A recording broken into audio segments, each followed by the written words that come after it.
قلنا ان امريكا بتخسر فلوس كتير جدا نتيجه التشتت. طيب احنا عايزين نعرف التشتت ايه بالظبط، يعني مين اللي بيتشتت؟ اول حاجه التشتت بتاع الطلبه، تاني حاجه التشتت بتاع الموظفين، وتشتت كمان الانتربرينورز اللي هم رواد الاعمال. في دراسه بتقول ان 79% من الموظفين بيتشتتوا في شغلهم، وان الموظف بيتشتت حوالي 60 مره في 8 ساعات عمل، رقم ضخم جدا صح؟ وده للموظفين، ما بالك بقى الطلبه؟ كمان احنا بنتكلم على دوله امريكا اللي هي صاحبه اقوى اقتصاد في العالم. طب ازاي بقى حاجه زي التشتت بتخسر دوله زي امريكا 650 مليار سنويا؟ تخيل كده ان الموظف الامريكي بدل ما هو قاعد مركز على شغله في 8 ساعات، طول ما هو قاعد بيجيله نوتيفيكيشنز على الموبايل، فبيضطر ان هو يشوف الرساله دي جات له من مين ويرد على الرساله. بعد كده واحد يجي يدخل يتكلم معاه شويه يضيع له نص ساعه، بعد كده يجي يرجع تاني عشان يشتغل. فعلى ما يبتدي يفكر هو كان بيعمل ايه، بيضيع وقت في انه يرجع للحاجه اللي هو كان بيفكر فيها. فوسط ما هو بيسترجع افكاره في حد تاني بيجي يشتته وهكذا.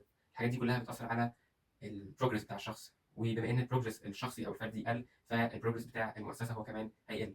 والدوله عباره عن مؤسسات، فلما البروجرس بتاع المؤسسات بيقل الدوله نفسها بتخسر فلوس والاقتصاد بيرجع لورا.